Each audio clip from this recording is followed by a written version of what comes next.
Previous year questions की series में आज एक और क्वेश्चन डिस्कस करते हैं प्रीलिम्स 2025 से।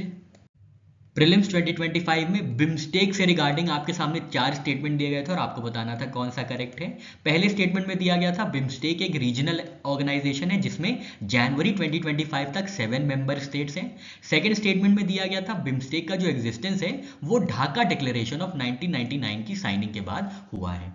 थर्ड स्टेटमेंट में दिया गया था बांग्लादेश, इंडिया, श्रीलंका, थाईलैंड और नेपाल जो हैं ये बिम्स्टेक के फाउंडिंग मेंबर स्टेट्स हैं। और लास्ट स्टेटमेंट 4 में दिया गया था बिम्स्टेक में जो टूरिज्म का सब सेक्टर है उसको इंडिया लीड कर रहा है। तो ये 4 स्टेटमेंट दिए गए थे और आपको बताना था कौन सा करेक्ट है। तो इसमें जो सही आंसर है वो है option D 1 only first statement is correct, rest all of the statement are incorrect. Statement 1 बिल्कुल सही है जहां पे बताया गया था बिम्स्टेक में 7 मेंबर स्टेट्स हैं। तो बिम्स्टेक का पहले फुल फॉर्म देख लेते हैं। तो bay of Bengal initiative for multi sectoral technical and economic cooperation इसका फुल फॉर्म है और इसमें करेंट मेंबर्स जो हैं उनकी संख्या 7 है। तो ये बिल्कुल सही है, ऑप्शन स्टेटमेंट 1 जो है वो बिल्कुल सही है। तो इसमें कौन कौन से मेंबर्स हैं? बांग्लादेश है, भूटान है, इंडिया है, म्यांमार है, Nepal, Sri Lanka and Thailand.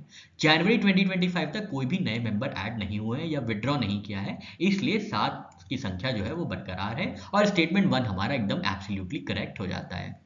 Statement 2 में बताया गया था कि ढाका डिक्लेरेशन के साइन करने के बाद बिम्स्टेक एग्जिस्टेंस में आया है। तो यहाँ पे कुछ हिस्ट्री देख लेते हैं। तो बिम्स्टेक की शुरुआत हुई थी बिस्ट ईसी नाम से। बिस्ट क्या था? बी से बांग्लादेश, आई से इंडिया, एस से श्रीलंका और टी से थाईलैंड और ईसी से था इकोनॉमिक कोऑपरेशन।